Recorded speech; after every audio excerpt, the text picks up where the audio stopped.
prego, abbiamo la portavoce Luisanna. Ecco, che adesso ci dirà cosa hanno ballato e cosa balleranno, poi magari vi presentiamo anche i ragazzi. Prego. Allora hanno ballato la logudoresa, buonasera a tutti, scusate, ma è sempre un'emozione. Hanno ballato la logudoresa e adesso balleranno un dillo. Buon proseguimento. Facciamolo forte che loro giocano in casa, sono di Porto Torres.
L'applauso è partito ed era grandissimo.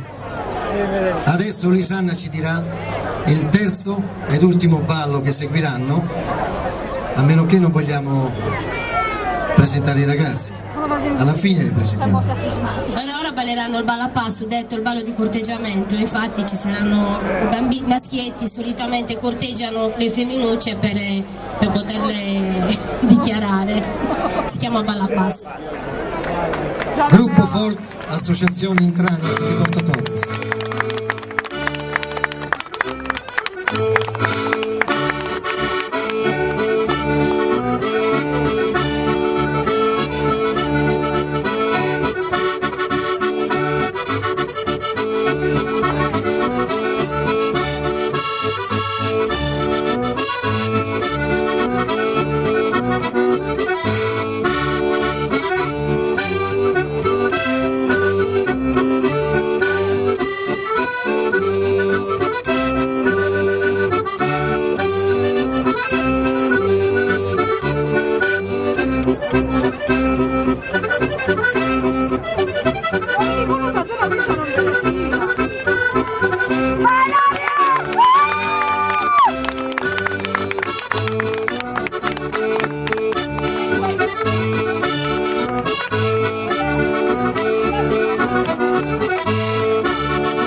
Altro che bambini, io vedo signorini e ragazzi da Ravisanna.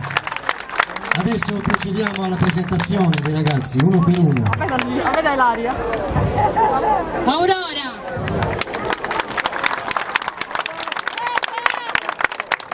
Cristian. Bravo! Giulia. Bravo! Alberto. Bravo! Veronica. Nicola. Gaia.